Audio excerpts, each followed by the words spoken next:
Salam alaikum, j'espère que vous allez bien. Bienvenue pour la suite de cette histoire, l'histoire des prophètes racontée par le Coran. On continue pour l'histoire de Ibrahim. On est arrivé à la moitié, du coup je vais reprendre.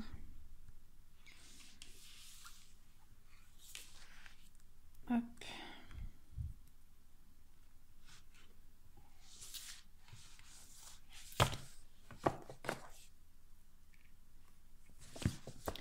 Alors, il me semble qu'on est arrivé ici.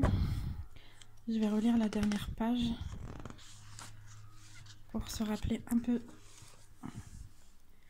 Bismillah. Alors, Ibrahim, paix sur lui, fit ce que son épouse voulait de lui. Il fit d'Ajar sa seconde épouse, et quelque temps plus tard, elle donna naissance à un magnifique petit garçon, qu'Ibrahim, paix sur lui, nomma Ismaïl. Ibrahim était fou de joie d'avoir un fils. Il était reconnaissant envers Ajar de lui avoir donné ce bonheur envers Sarah, de lui avoir permis de le vivre. Sarah, elle, de son côté, ne pouvait s'empêcher de nourrir une certaine rancœur envers Ajar. Elle devint alors jalouse de sa servante. Elle ne manquait pas d'élever la voix contre Ibrahim, paix sur lui, à la moindre occasion, et ne pouvait s'empêcher d'être agressive et méchante envers Ajar. Elle demanda à Ibrahim, paix sur lui, de ne plus les réunir sous le même toit. Elle tint 2 ans, mais finit par s'effondrer de chagrin. Ibrahim, je n'en peux plus, je n'ai plus la force de vivre de cette façon, plus longtemps. Je ne me reconnais plus et j'ai peur. De quoi as-tu peur, Sarah? J'ai peur de commettre quelque action qui nous rende coupables envers Allah, toi et moi. Ibrahim, paix sur lui, prit alors une décision. Il prépara de la nourriture et des boissons et alla chercher Ajar et Ismaïl. Paix sur lui. Tous trois marchèrent ensemble pendant un certain temps. Ibrahim, paix sur lui, avança, sans savoir où il allait lorsque l'ange Djibril, paix sur lui, se présenta à lui.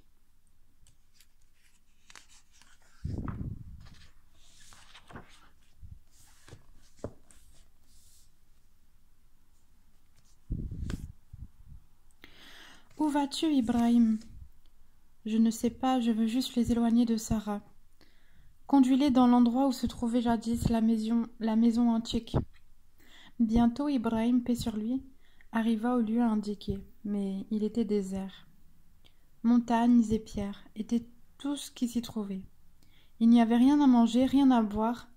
Il s'en remit pourtant à Allah et plaça en lui toute sa confiance. Le petit Ismaïl, paix sur lui, alors âgé de moins de 2 ans, ne comprenait pas grand-chose aux agissements de ses parents. Quant à Ajar, elle était désemparée, mais elle avait une foi exemplaire. Cependant, inquiète, elle dit en le suivant, « Ibrahim, vas-tu nous abandonner dans cet endroit où il n'a ni eau ni nourriture, ni vie, ni créature ?» Ibrahim, paix sur lui, se tut et continua d'avancer. « Ibrahim, est-ce Allah qui t'a commandé de nous conduire vers ce lieu ?» Il dit « Oui », d'une voix emplie à la fois de tristesse et de confiance. Elle dit alors « J'ai toute confiance en lui ». Puis elle retourna au lieu qu'Ibrahim, paix sur lui, avait montré. Ibrahim, paix sur lui, s'en alla alors, laissant Ajar et son petit. Il invoqua Allah, le généreux, le priant de nourrir sa famille. « Ô notre Seigneur, j'ai établi une partie de ma descendance dans une vallée sans agriculture, près de ta maison sacrée, la Kaaba. Ô notre Seigneur, afin qu'ils accomplissent la salate, fais donc que se penchent vers eux les cœurs d'une partie des gens. Et nourris-les de fruits, peut-être seront-ils reconnaissants. »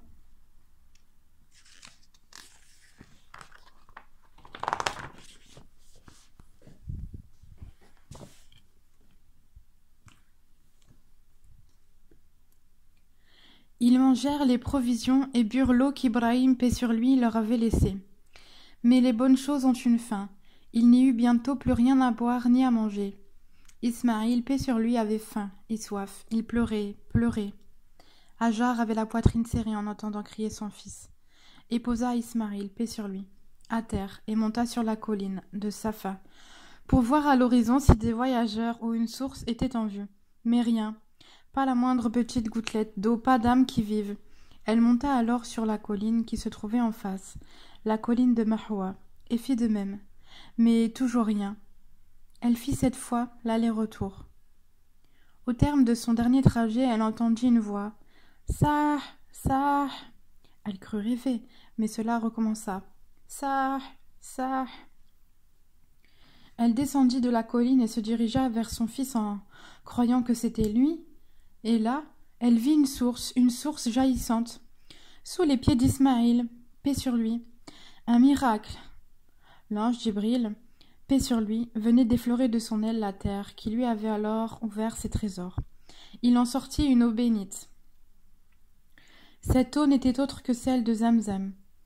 Elle entoura aussitôt la source d'eau, d'une élévation de terre, afin de ne pas en perdre une goutte, puis donna à boire à son fils.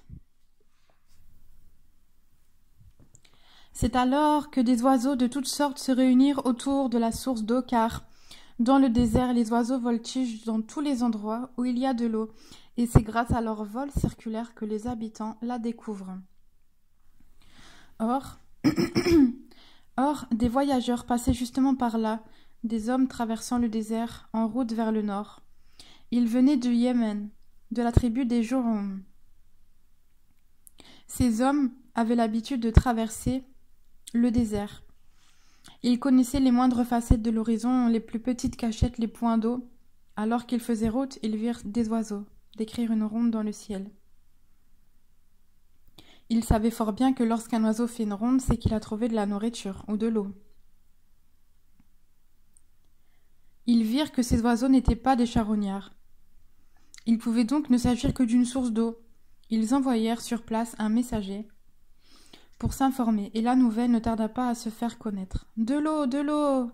Les voyageurs s'y dirigèrent, et ils virent une femme avec son fils, et lui demandèrent « Cette eau t'appartient-elle » Elle répondit par l'affirmative. Ils lui demandèrent alors « Nous autoriserais-tu à boire de cette eau et à nous établir dans cette vallée ?» Elle répondit à nouveau par l'affirmative et précisa « Je ne demanderai à mon tour qu'une seule faveur à votre requête, que je reste propriétaire du droit sur cette eau. » Ils acceptèrent aussitôt.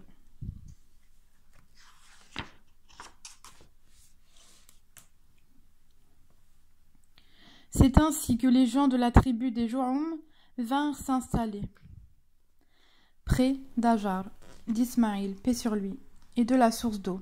Cette dernière ne tarissait jamais. La tribu avait bien compris que c'était grâce à Ismaïl qu'Allah lui donnait autant d'eau. Alors qu'il n'avait que 14 ans, Ismaïl, paix sur lui, se mit à étudier la langue des Jurhum. L'arabe, ce fut le premier à apprivoiser et à monter les chevaux. Quant à Ibrahim, paix sur lui, il se trouvait à la Mecque et vénérait son Seigneur. Soudain, il eut une vision qui le bouleversa. Il se vit en train d'égorger son fils. Comme il était un homme instruit et un prophète, il savait que ce qu'il avait vu ne pouvait être un mensonge, mais au contraire que cela reflétait la vérité. Il fut anéanti par ce rêve, annonciateur, car il aimait énormément son fils. Mais étant un homme de parole, un homme de foi, il se devait de réaliser ce qu'il avait vu. Il partit donc retrouver son fils et lui dit « Oh mon fils, je t'ai vu en songe égorgé par mes propres mains. Qu'en penses-tu » Puis, quand celui-ci fut en âge de l'accompagner, Ibrahim dit « Oh mon fils, je me vois en songe en train de t'immoler. Vois donc ce que tu en penses. » Ismaïl dit « Oh mon cher père, fais ce qu'il te commandait. Tu me trouveras, s'il plaît à Allah, du nombre des endurants. »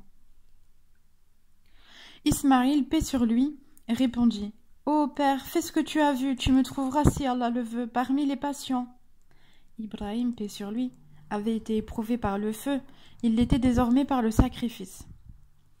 Ils se mirent tous deux en chemin. Iblis se présenta, horrifié par la ferveur d'Ibrahim, paix sur lui. Il voulut à tout prix l'empêcher de sacrifier Ismaïl, paix sur lui. Il dit au fils « Ton père veut te sacrifier. » Ibrahim, paix sur lui, se pencha et prit un amas de petits cailloux qu'il jeta au visage d'Iblis qui disparut. Mais celui-ci revint et insista à nouveau. Ibrahim, paix sur lui, recommença à lui jeter des cailloux au visage. Et Iblis repartit. Il fit cependant une nouvelle tentative. Leur foi étant sans limite, ils continuèrent leur route vers le lieu promis.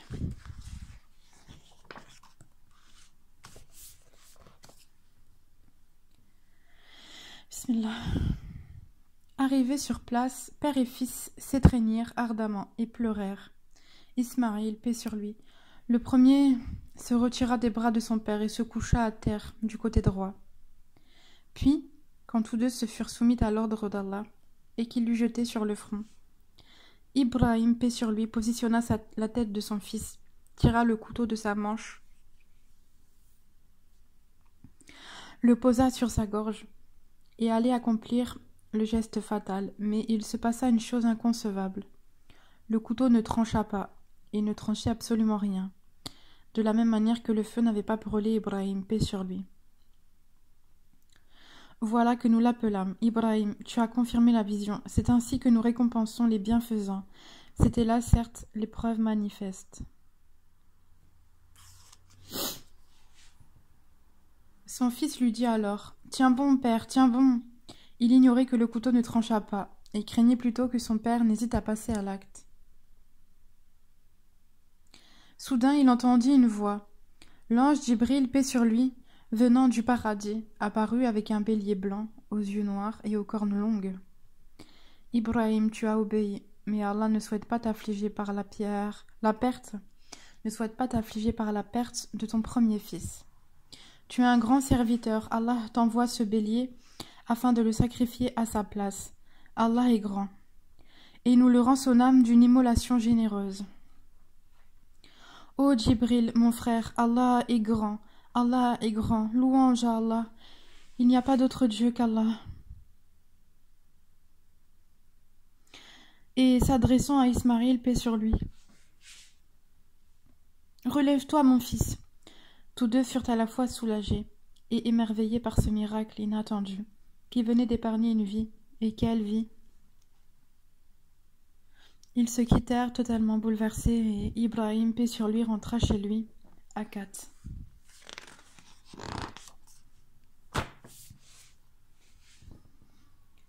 Les années passèrent, et chacun grandit ou vieillit à son tour.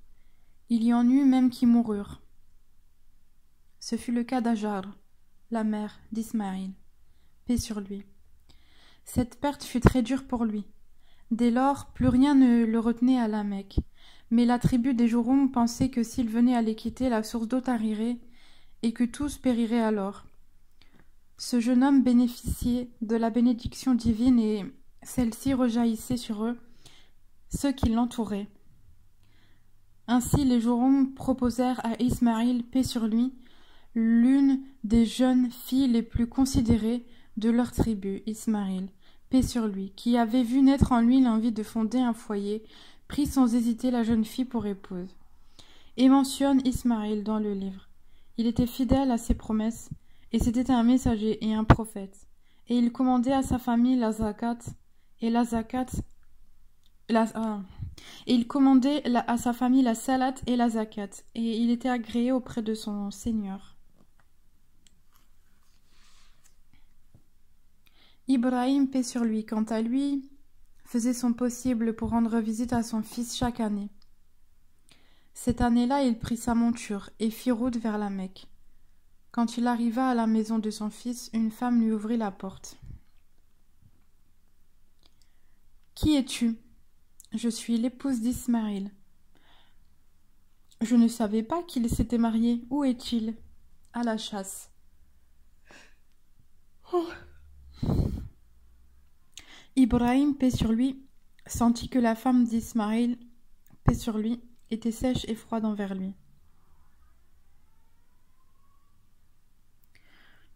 Aussi voulut-il la mettre à l'épreuve. « N'aurais-tu pas quelque chose à manger ? » ?»« Je n'ai rien, ce lieu est désert. »« Très bien, je vais rentrer chez moi, décrit ma personne à Ismaïl afin qu'il sache que je suis, et dis-lui de changer le seuil de sa porte. » La femme d'Ismaïl, paix sur lui, claqua la porte au nez d'Ibrahim, paix sur lui. Quelques instants plus tard, Ismaïl revint, et sa femme lui décrivit Ibrahim, paix sur lui. Elle lui rapporta ses propos. Ismaïl changea aussitôt son regard envers elle. « C'est mon père qui est venu, et le seuil de ma porte, c'est toi. Il me dit de te répudier, car tu ne me conviens pas. » C'est ce qu'il fit. Il prit aussitôt une autre femme et pria pour que celle-ci lui convienne davantage. En même temps, vu comment elle l'a reçu, c'est pas très sympa.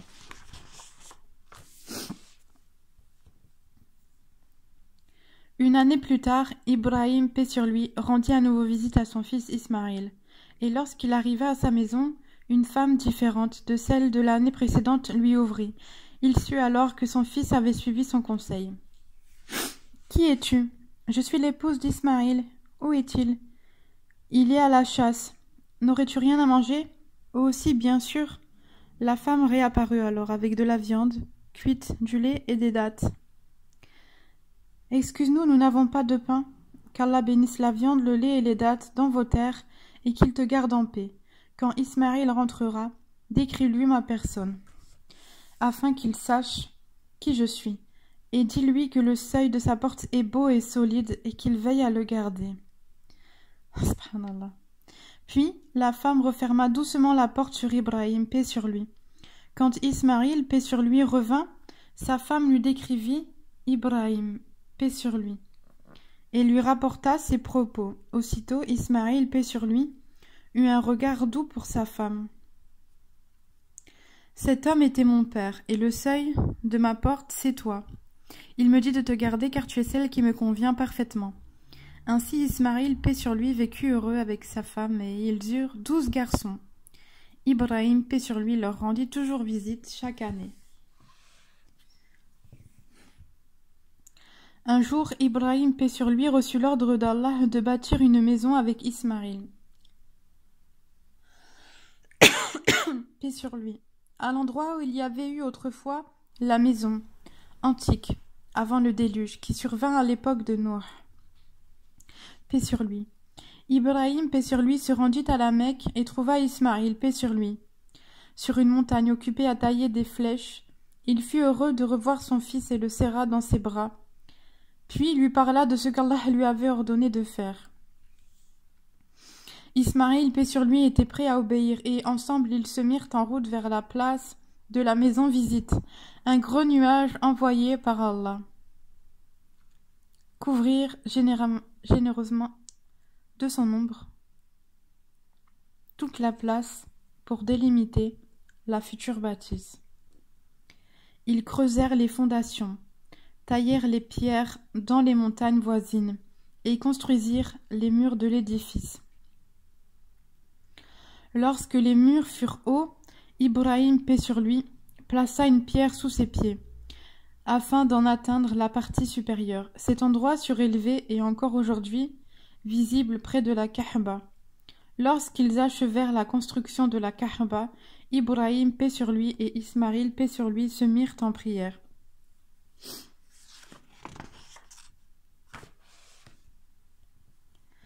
Seigneur, reçois de nous cette maison et fais-nous connaître les rites du Hajj, pèlerinage. Envoie-nous un messager qui nous apprenne tes signes, nous enseigne par le livre et nous montre la sagesse qui nous purifiera. Et quand nous indiquâmes à Ibrahim le lieu de la maison, la Kaaba, en lui disant « Ne m'associe rien et purifie ma maison, pour ceux qui tournent autour, pour ceux qui s'y tiennent debout et pour ceux qui s'y inclinent et se prosternent. » Et fais aux gens une annonce pour le Hajj, le pèlerinage. Ils viendront vers toi à pied et aussi sur toute monture, venant de tout chemin éloigné.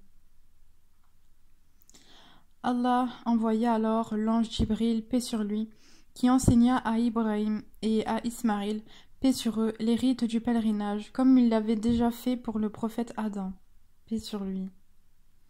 Ismaïl, paix sur lui, s'installa avec sa famille sur les conseils de son père près de la Kaaba, afin de veiller sur la maison sacrée, tandis que son père entra chez lui en Palestine, où il fut heureux de retrouver Sarah.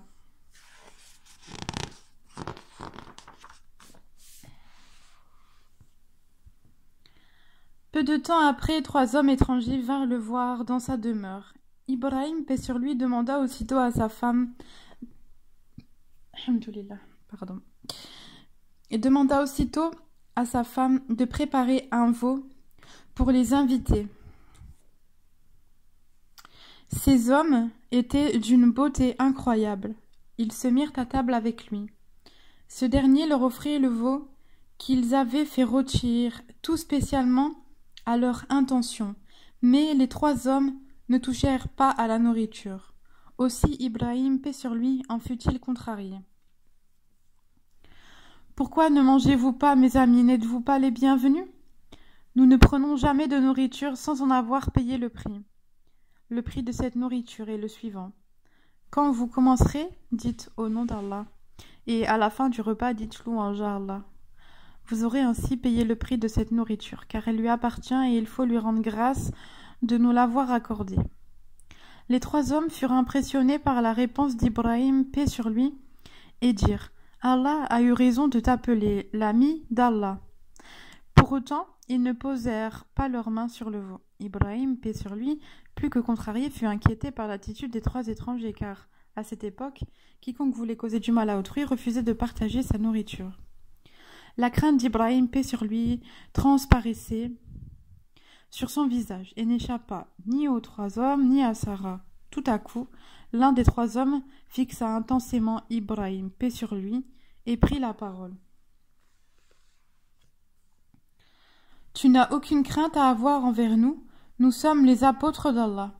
Voici l'ange Mikaïl et l'ange de la mort, et je suis l'ange Djibril. Allah nous a envoyés anéantir le peuple de Lot. » Puis, lorsqu'il vit que leurs mains ne l'approchaient pas,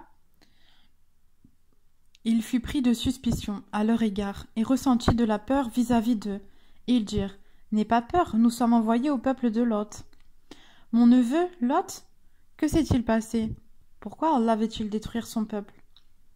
Depuis son arrivée à Sodome et les villes alentours, le prophète Lot n'a cessé de les rappeler à la voie droite, mais les hommes de ce peuple n'ont rien voulu entendre et n'ont pas arrêté de l'humilier et de l'insulter. Ils ont commis des perversions ignobles et leur châtiment est enfin arrivé. Ô mon Dieu, je suis affligé par ce que vous m'apprenez et j'ai peine pour Lot, qui est comme mon frère. Comment les hommes peuvent-ils être aveugles à ce point? Qu'Allah protège Lot et sa famille. Il a fait le voyage avec moi jusqu'en Palestine et a voulu rester parmi ce peuple, comme il doit souffrir.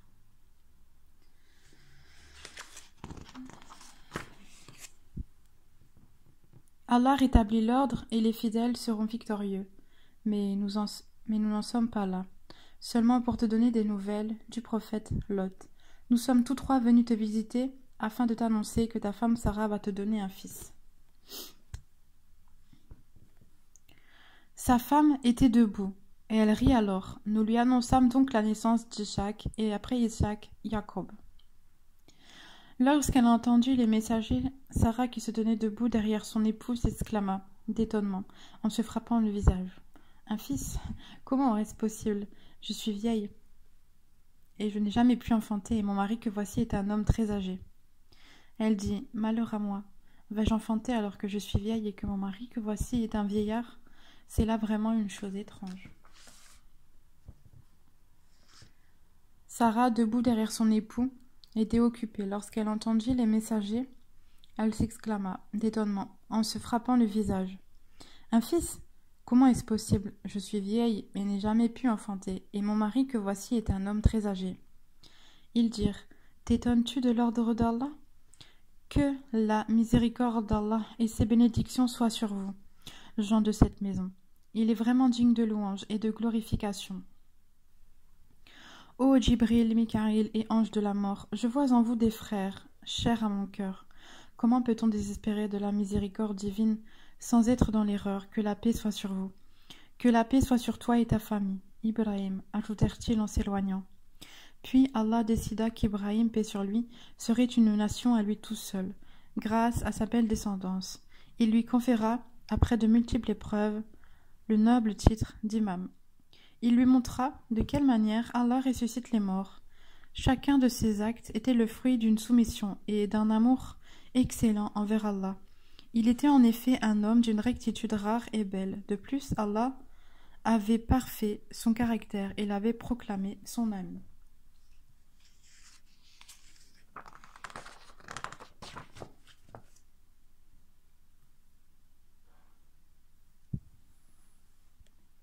Ibrahim, paix sur lui, s'éteignit à l'âge de 185 ans. Ibrahim, paix sur lui, s'éteignit à l'âge de 185 ans. Ses deux enfants, Ismaël et Ishaq, paix sur eux, l'enterrèrent dans une ville nommée El Khalil en Palestine. Allah permit au prophète Mohammed, paix et bénédiction de Dieu sur lui, de faire rencontrer Ibrahim au 7e ciel, aux côtés de Beit el-Mahmour, la maison peuplée. Mohammed, paix et bénédiction de Dieu sur lui, demanda à Ibrahim, paix sur lui, « Quel est ton conseil pour ma communauté ?» Le prophète Ibrahim, paix sur lui, répondit, « Transmets le salut de ma part, dis-leur que la terre du paradis est douce et que sa végétation est Subhanallah, Alhamdulillah, La ilaha illallah wa Allahu Akbar.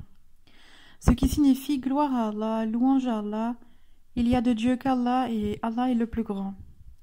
Qu'Allah fasse de nous de bons croyants, nous permettant ainsi de goûter à la douceur du paradis. » La tombe du prophète Ibrahim, paix sur lui. Morale tirée de l'histoire. Sommes-nous toujours fidèles à nos promesses ? Ibrahim, paix sur lui, était fidèle à ses promesses, car il obéissait toujours à la volonté divine. Quant à nous, nous sommes nombreux à faire des promesses d'engagement à Allah, mais y sommes-nous fidèles ? Ibrahim, paix sur lui, est toujours dans nos prières. Il est l'unique prophète qui soit évoqué avec notre prophète Mohammed, paix, prière et bénédiction de Dieu sur lui. Dans notre prière, lors de la formule At-Tashahhud, Ibrahim, paix sur lui, élu pour bâtir la demeure d'Allah, l'exalté. Allah lui a fait l'honneur de le choisir avec son fils Ismaël, paix sur lui, pour construire la maison sacrée. C'est une des faveurs accordées par Allah au prophète Ibrahim, paix sur lui. Ne vous pressez pas de voir vos invocations exaucées. Ibrahim, paix sur lui, fait une prière à son Seigneur. Notre Seigneur, envoie-la des leurs comme messager parmi eux, pour leur réciter tes versets, leur enseigner le livre et la sagesse, et les purifier, car c'est toi certes le puissant, le sage.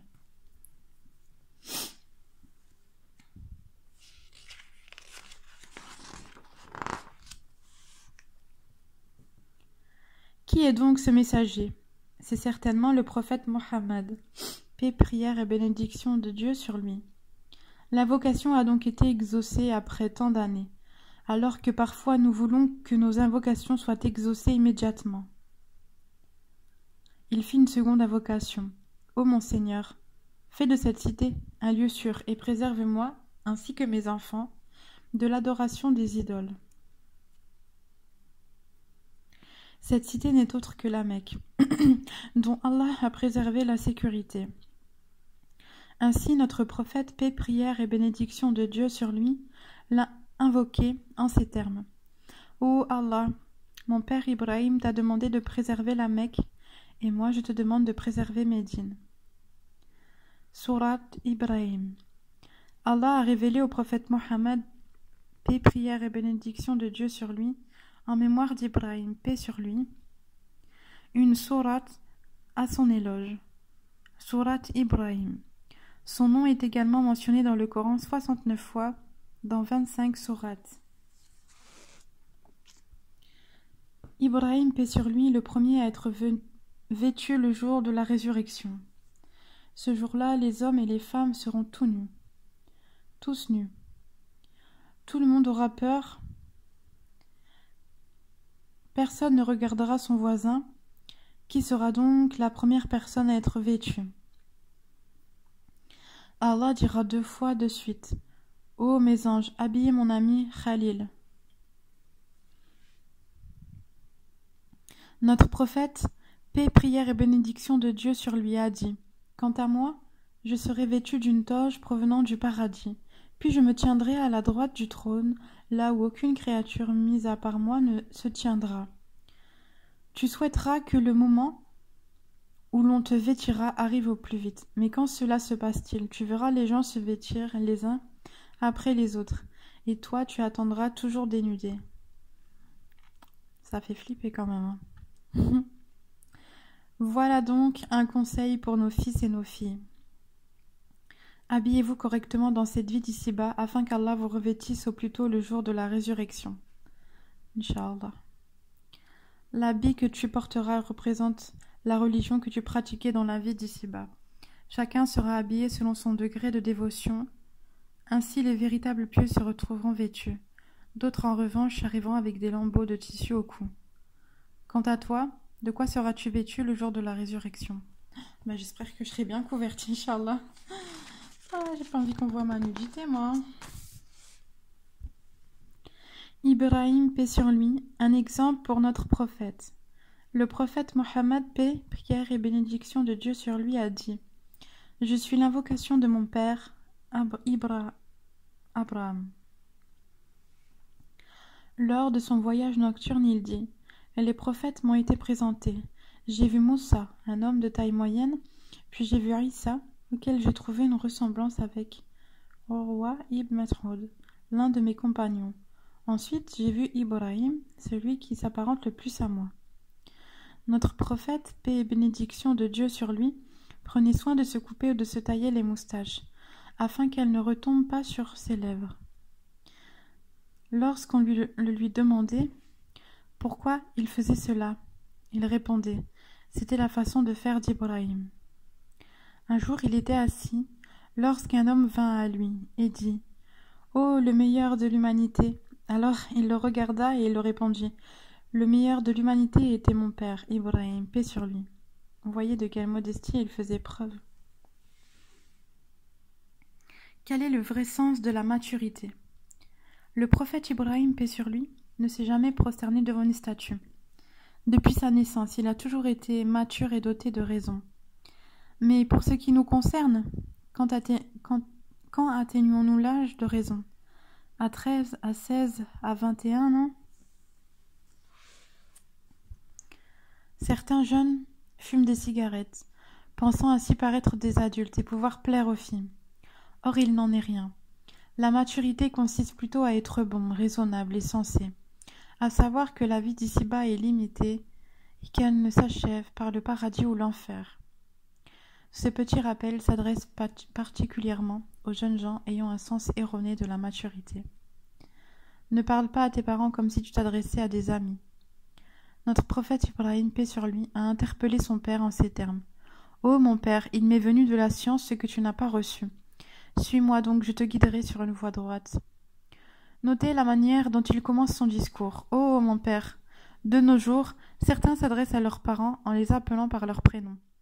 Ne pourrait-il pas leur dire Abi ou Ommi, s'il te plaît? Il se peut qu'une personne fasse beaucoup de bonnes actions, hasanat, mais qu'elle encourt cependant la colère d'Allah, car sa mère était en colère contre elle. Puis ne lui parlez pas. Comment peut-on se fâcher contre sa mère pendant 2 ou 3 jours? Comment un jeune peut-il élever la voix contre sa mère? Après, ça dépend des parents aussi, hein. En théorie, on n'a pas de raison de lever la voix sur ses parents, mais bon, il y a toujours des exceptions, malheureusement. Bon, j'ai pris cette phrase personnellement. Ibrahim, paix sur lui, dit: Ô mon père, n'adore pas le diable, car le diable désobéit au tout miséricordieux. On peut se demander en lisant ce verset si le père d'Ibrahim, paix sur lui, si le père d'Ibrahim, paix sur lui, adorait vraiment le diable. Non, bien sûr. Alors, pourquoi Ibrahim, paix sur lui, a-t-il dit cela? La raison en est que la persévérance en la désobéissance à Allah revient à adorer le diable. Ô mon père, je crains qu'un châtiment venant du tout miséricordieux ne te touche. Ressentez-vous dans ce verset la bienveillance de notre prophète Ibrahim, paix sur lui, ainsi que son amour pour son père? Cela veut dire: ô mon père, ô mon frère, ô ma mère, je ne supporterai pas de voir un seul d'entre vous subir un châtiment du feu. Voyez combien cette parole est emplie de compassion. Fais donc attention à ne pas parler de la manière suivante. Papa, si tu agis pas ainsi, tu iras en enfer. Évite de tenir tel propos à tes parents ou d'agir de cette façon. Ibrahim, paix sur lui, a choisi le terme le tout miséricordieux, Ar-Rahman, dans le but d'adoucir sa parole vis-à-vis de son père, alors qu'il était mécréant. La réaction du père d'Ibrahim, paix sur lui, aux doux propos de celui-ci, lorsqu'il fit part de ses craintes au sujet du châtiment d'Allah, se trouve dans le verset suivant. Il dit « Ô Ibrahim, aurais-tu du dédain pour mes divinités? Si tu ne cesses pas, certes, je te lapiderai. Éloigne-toi de moi pour bien longtemps. »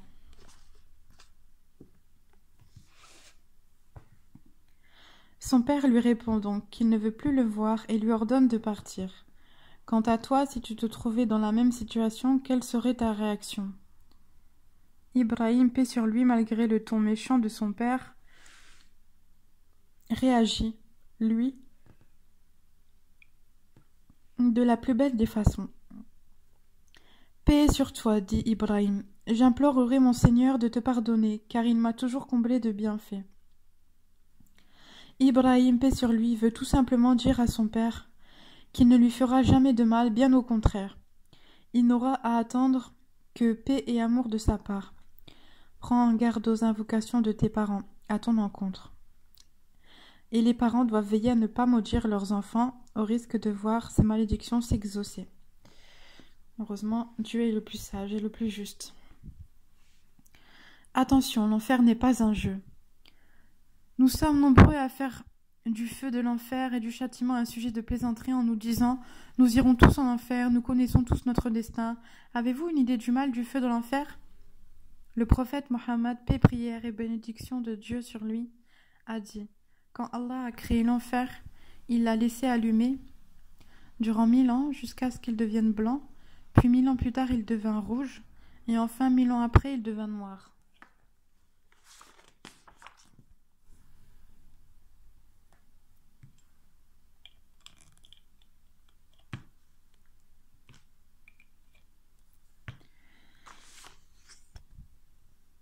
Le prophète Ibrahim, paix sur lui, n'a pas pu intercéder en faveur de son père, de même que le prophète Mohammed, paix et bénédiction de Dieu sur lui, en faveur de son oncle, Abu Talib. Allah, certes, est le plus juste des juges. Vois la force et la fermeté qui émanent d'Ibrahim, paix sur lui, âgé seulement de 16 ans. Voudrais-tu lui ressembler? Pour cela, tu as besoin de suivre certaines règles. Sois un bon adorateur. N'aie pas de mauvaise fréquentation, trouve-toi un ami qui t'encourage dans le bien et t'éloigne du mal. Allah dit, ils dirent, qu'on lui construise un four et qu'on le lance dans la fournaise. Ils ont mis 4 mois pour construire un brasier afin de faire goûter à Ibrahim, paix sur lui, le pire des tourments. Pendant ce temps, Ibrahim, paix sur lui, se trouvait en prison et répétait inlassablement cette formule. Hasbi Allahu wa ni'mal wakil, ce qui signifie Allah me suffit, il est le meilleur des protecteurs. C'est une formule célèbre qui constitue une bonne invocation lorsqu'on est victime d'injustice.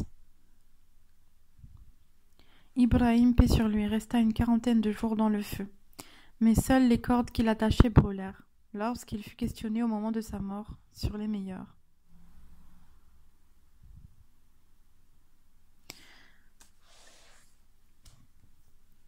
Moment de sa vie, il répondit. J'ai bugué là. Lorsqu'il fut questionné au moment de sa mort sur les meilleurs moments de sa vie, il répondit que c'étaient les jours passés dans le feu. Les gens demandèrent comment cela est-il possible. Il leur dit Allah pendant ces jours-là me donnait à boire et me nourrissait de son paradis. Subhanallah. Te soumets-tu à la volonté d'Allah? Si tu te soumets à sa volonté, Allah ne te délaissera jamais. Si après cela un mal t'atteint, sache que cela sera porteur d'un bien pour toi, car Allah ne te veut que du bien. Le prophète Mohammed, paix, prière et bénédiction de Dieu sur lui, a dit « Ô jeune homme, je vais t'enseigner quelques préceptes. Observe les commandements d'Allah, il te protégera. Observe-les, tu le trouveras devant toi. Lorsque tu dois demander quelque chose, demande-le à Allah. Lorsque tu dois implorer assistance, implore assistance auprès d'Allah. Sache que si la communauté entière veut te faire du bien, cela ne te profitera que dans la mesure où Allah te l'aura assigné. Si la communauté entière veut te causer quelque tort, tu n'en pâtiras en rien si ce n'est dans la mesure où Allah en aura décidé ainsi. Celui qui a ordonné au feu de ne pas brûler est le même qui a ordonné au couteau de ne pas égorger Ismaïl, paix sur lui, à la baleine de ne pas avaler Younous, Jonas, paix sur lui, et à la mer de s'ouvrir entre les mains de Moussa, paix sur lui.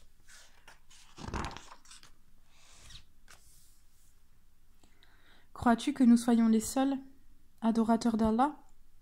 Non, nous ne sommes pas les seuls à lui obéir, car toute chose existante dans l'univers lui est soumise. À propos de Sarah, le prophète Ibrahim, paix sur lui, revint à Babel et épousa sa cousine Sarah. Un hadith du prophète Mohammed, paix et bénédiction de Dieu sur lui, rapporte: Allah n'a créé de femme plus belle que Sarah à l'exception de Hawa. Ève. Allah, grand connaisseur en toutes choses. Ibrahim, paix sur lui, avait la foi en Allah et enseigna à son peuple que seul Allah pouvait lui venir en aide. Le Coran rapporte sa parole. C'est lui qui m'a créé et c'est lui qui me guide. Beaucoup de gens pensent que leur subsistance dépend d'autres personnes alors qu'Allah dit « Et c'est lui qui me nourrit et me donne à boire ». De même que nous sommes nombreux à penser que celui qui guérit est le médecin, seul responsable de la guérison, mais il est dit dans le Coran « Et quand je suis malade, c'est lui qui me guérit ». Le roi d'Égypte a offert à Ibrahim, paix sur lui, une servante nommée Hajar, qui donnait naissance à un fils, Ismaïl, paix sur lui, à l'origine de toute la descendance des Arabes.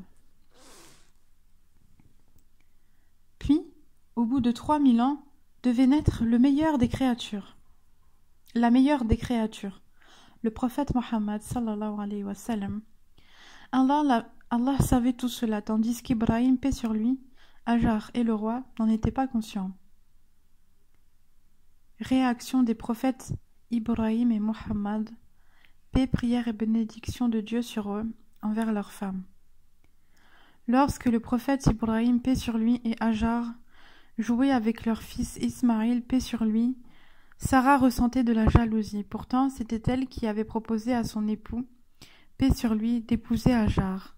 Sarah demanda donc à Ibrahim, paix sur lui, de se séparer d'Hajar et de son fils Ismaïl, paix sur lui, ce qu'il fit. Le prophète Mohammed, paix, prière et bénédiction de Dieu sur lui, savait que la jalousie faisait partie de la nature humaine. Ainsi, il s'adressait avec la même tendresse envers ses épouses, afin de ne pas provoquer de jalousie entre elles.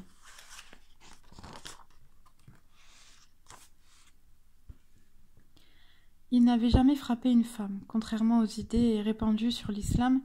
Il ramassa la nourriture et dit à Aïcha: « Tu as cassé le plat de Hafsa.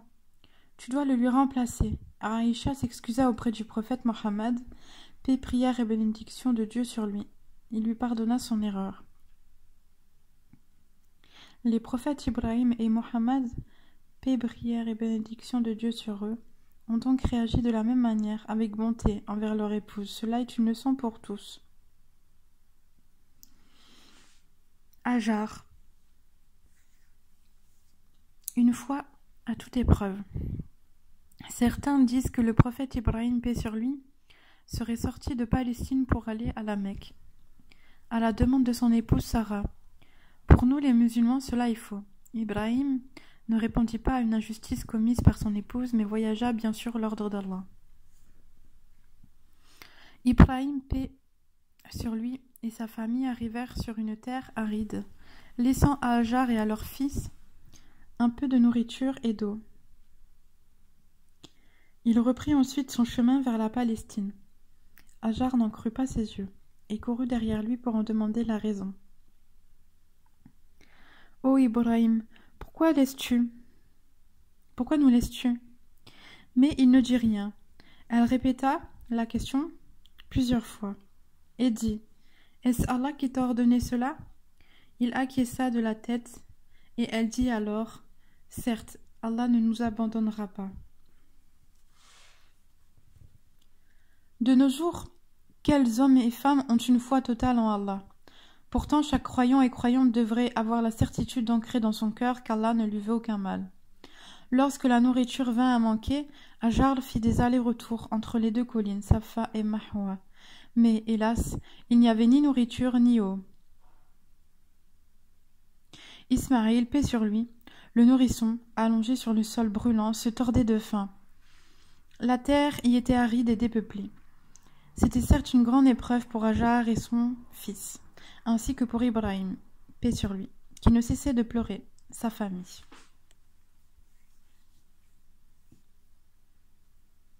Mais il était assez croyant pour la surmonter. De même, Allah nous éprouva dans la vie, entre autres par la maladie et le manque de biens.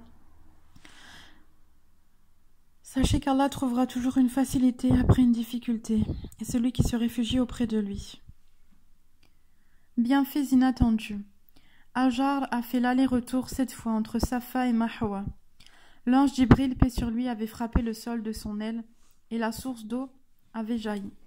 Hajar eut peur de perdre cette eau et dit alors Zemzem, ce qui signifie ramasse, ramasse.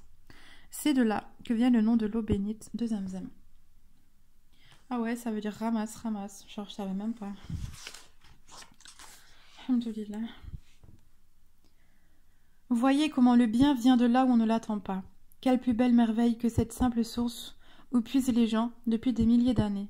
Elle est emplie de bénédictions. Comment pourrait-elle se tarir? Abdullah ibn Abbas disait à chaque fois qu'il en buvait « Oh mon Dieu, je te demande une science profitable, une large subsistance et une guérison à tous les maux. » Le prophète Mohammed, paix, prière et bénédiction de Dieu sur lui, a dit « L'eau de Zamzam est utile à tout ce pourquoi elle est bue. » Hadith rapporté par Ibn Majah. Toute invocation faite en buvant de l'eau de Zamzam est exaucée. Iblis, l'ennemi, déclaré. L'ordre d'égorger son fils Ismaïl, paix sur lui, fut de loin l'épreuve la plus douloureuse subie par Ibrahim, paix sur lui. De plus, il avait dû obéir à Allah sans lui demander pourquoi. Toute la famille avait fait preuve de patience devant cet ordre divin. Ce fut l'occasion pour Iblis de tenter cette famille pieuse, mais il se fit lapider avec 7 cailloux. Les gens, ils aiment bien tenter les autres, comme Iblis. De nos jours, le diable essaie toujours de nous tenter par tous les moyens, dans nos foyers, à travers nos enfants, nos biens, etc. Chassons Iblis comme notre père Ibrahim, paix sur lui, et sa famille l'ont fait. Le prophète Mohammed, paix, prière et bénédiction de Dieu, sur lui nous enseigne les meilleures façons d'éloigner cet ennemi, en lisant dans nos foyers les 2 sourates, Al-Baqarah et Al-Imran, ainsi qu'en utilisant des invocations. Le chemin des prophètes. Le prophète Mohammed, paix, prière et bénédiction de Dieu sur lui, a emprunté le même chemin que celui de son ascendant Ibrahim, paix sur lui, lors de l'ascension nocturne, c'est-à-dire celui de la Mecque à Jérusalem, chemin de nombreux prophètes. La récompense des serviteurs endurants. Sarah était en Palestine, elle avait 80 ans et toujours pas d'enfant. Mais Allah n'a pas voulu qu'elle meure avant d'en avoir un et lui promit donc un fils. Effectivement, elle accoucha d'Isaac, paix sur lui. Au bout de longues années de patience, après la difficulté vient certes la facilité. Mais quand même à 80 ans, moi je voudrais pas d'enfant, hein. Bref. Une belle histoire. Un homme idolâtre vint visiter Ibrahim, paix sur lui, qui s'empressa d'allumer un feu pour le recevoir. Il s'absenta quelques instants, et à son retour, il vit l'homme se prosterner devant le feu. Surpris, il se mit en colère et dit « Lève-toi, tu ne goûteras pas à ma nourriture. » Genre, il se prosternait devant le feu. Hein.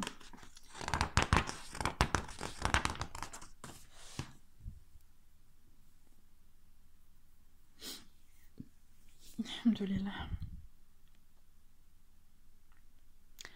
L'homme sortit.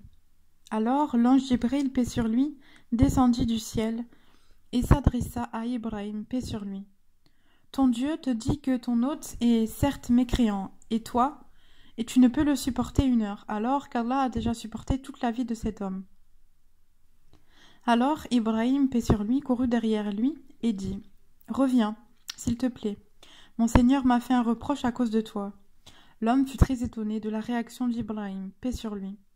qui lui raconta alors ce que son Seigneur lui avait reproché. L'homme dit avec émerveillement: un Dieu agissant avec une telle générosité mérite bien d'être adoré. Il cessa aussitôt d'adorer le feu et de se repentit.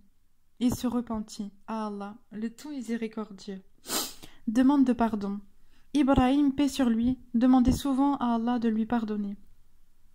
Ainsi notre prophète, paix, prière et bénédiction de Dieu sur lui, disait: sachez que je demande pardon à Allah plus de 100 fois par jour. Si les prophètes, paix sur eux, demandent pardon à Allah alors qu'ils sont ses envoyés, qu'en est-il de nous qui avons davantage besoin de nous faire pardonner de nos erreurs? La Kaaba, la maison sacrée. Ibrahim, paix sur lui, dit: ô notre Seigneur, j'ai établi une partie de ma descendance dans une vallée sans agriculture, près de ta maison sacrée, la Kaaba. Cela montre qu'Ibrahim, paix sur lui, n'est pas le premier à avoir construit la Kaaba. D'après la majorité des savants, ce serait Adam, paix sur lui, qui l'aurait construite. C'est le déluge au temps du prophète Noé, paix sur lui, qui a fait disparaître la Kaaba. Allah a dit: la première maison qui a été édifiée pour les gens, c'est bien celle de Bakka, la Mecque. Bakka vient du mot arabe bouka, qui signifie pleurer. Allah l'a nommé ainsi du fait des gémissements et des pleurs des croyants qui visitaient la maison sacrée. Encore de nos jours, les pèlerins font des supplications à Allah en pleurant autour de la Kaaba, la maison d'Allah. Le mystère de la pierre manquante. La construction de la Kaaba s'est faite uniquement avec du mortier de terre. Et en fin de construction, il restait un endroit où il manquait une pierre. Ibrahim et Ismaïl, paix sur eux, partirent donc en chercher une et en revenant, en trouvèrent une qui semblait avoir été déposée comme par miracle. Ismaïl, paix sur lui, demanda à son père si c'était lui qui l'avait apportée, mais ce dernier lui dit: c'est certes l'ange Jibril qui l'a fait descendre du paradis.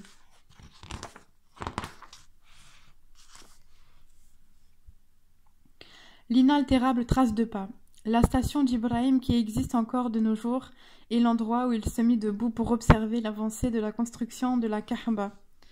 Les traces de ses pieds marquent... Les traces de ses pieds... Bismillah. Les traces de ses pieds marquent le labeur d'Ibrahim, paix sur lui, et sa persévérance pour bâtir la maison d'Allah. Ces traces sont toujours préservées et visibles 3500 ans après. Quant à nous, quelles traces laisserons-nous? Allah dit: quiconque fait un bien, fût-ce du poids d'un atome, le verra. Quiconque fait un mal, fût-ce du poids d'un atome, le verra.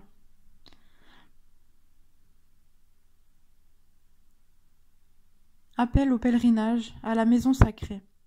Allah demanda à Ibrahim, paix sur lui, de lancer un appel pour visiter la maison sacrée.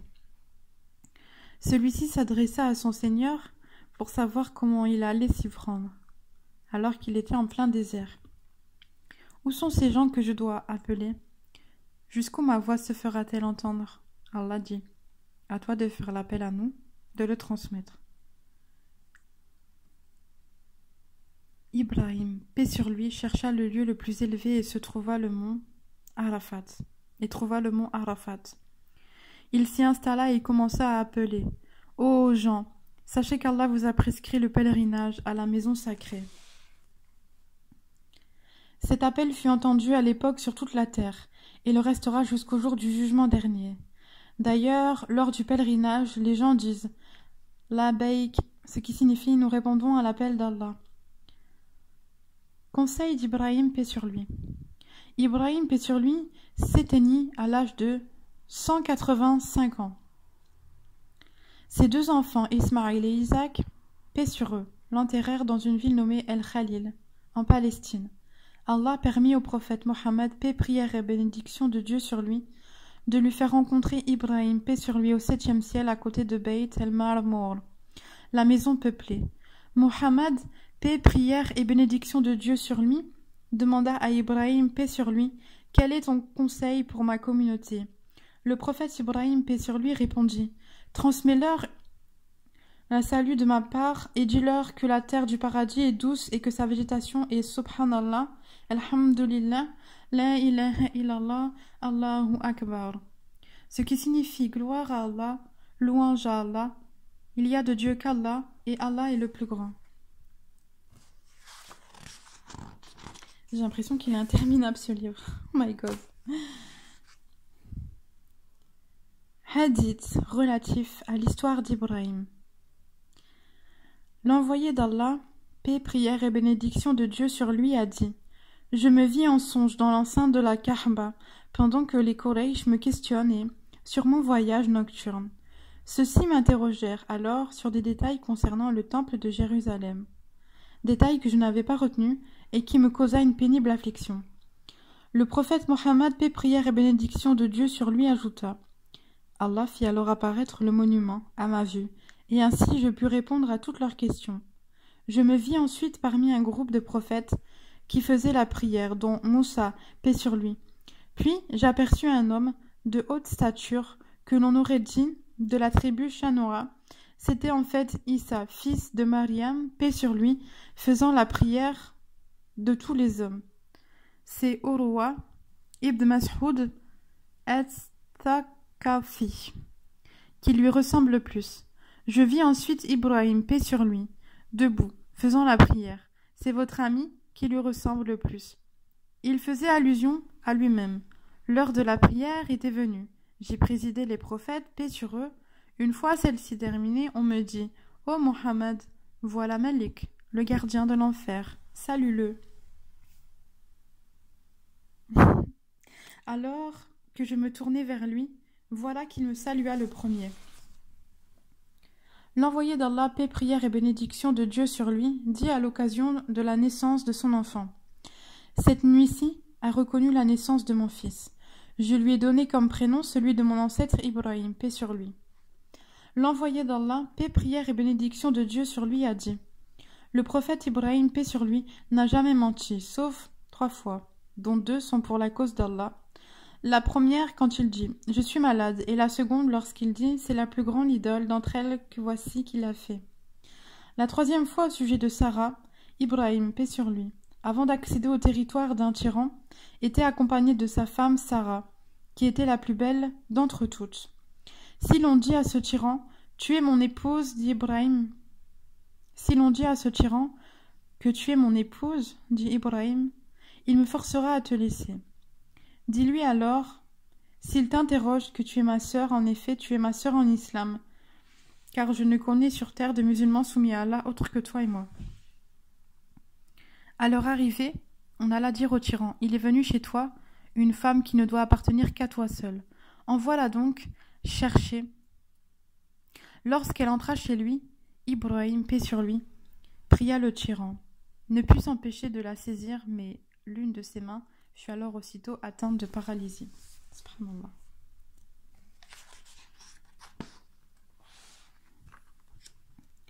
Invoque Allah pour moi, s'écria-t-il alors, et je ne te ferai aucun mal. Elle invoqua Allah, et il fut délivré. Il voulut alors la saisir une seconde fois, et il fut de nouveau pris d'une paralysie encore plus forte que la première. Après qu'il fut délivré, il tenta à nouveau de la saisir, mais sa main fut retenue encore plus violemment que les 2 fois précédentes. Invoque Allah pour moi, reprit-il, et par Allah, je ne te ferai aucun mal. Elle invoqua Allah et il fut délivré. Ensuite, il convoqua le sujet qu'il lui avait recommandé, Sarah, et lui dit: Ce n'est pas un être humain que vous m'avez amené, mais un démon. Fais-la sortir de mon bourg et donne-lui Hajar. Sarah revint vers Ibrahim, paix sur lui, qui était en train de prier. Sa prière terminée, elle lui demanda ce qui lui était arrivé. Tout va bien, répondit-elle. Allah a refoulé la perfidie de l'impie, et on nous a donné une jeune fille comme servante. Les compagnons dirent: Ô envoyé d'Allah, comment devons-nous prier pour toi?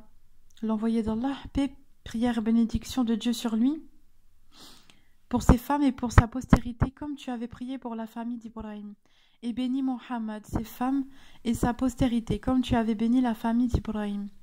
Tu es vraiment digne de louange et de glorification. C'est la formule salutation sur Ibrahim qu'on prononce à la fin de la prière après le tashahhud.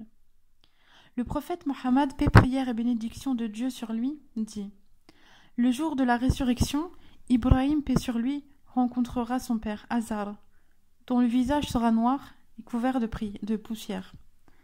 Oula, je commence à dire n'importe quoi, moi. Ibrahim, paix sur lui, dira: Ne t'avais-je pas demandé de me suivre? Son père répondra: Aujourd'hui, je ne te désobéis pas. Ibrahim, paix sur lui, dira: Ô Seigneur, tu avais promis de ne pas me disgracier le jour de la résurrection. Et quelle disgrâce sera pour moi? Plus que la disgrâce de mon père. Allah lui répondra: J'ai interdit le paradis aux incroyants.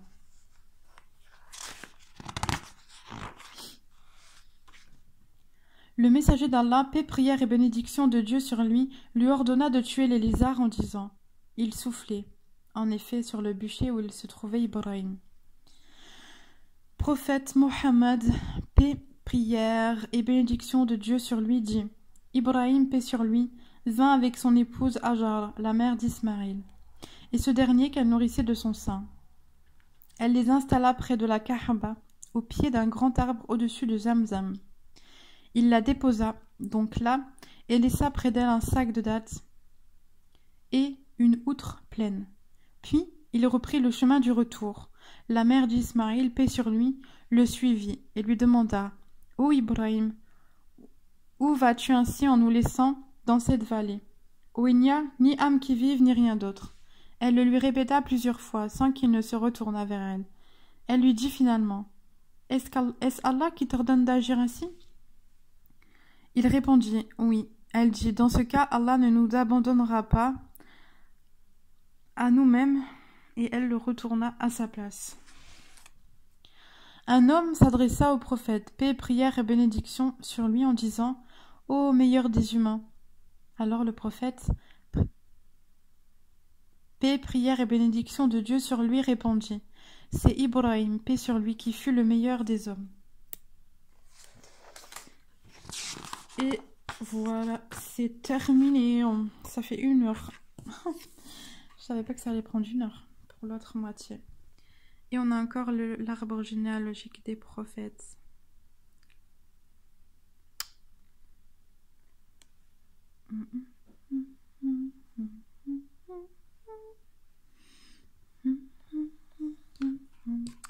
Alhamdulillah.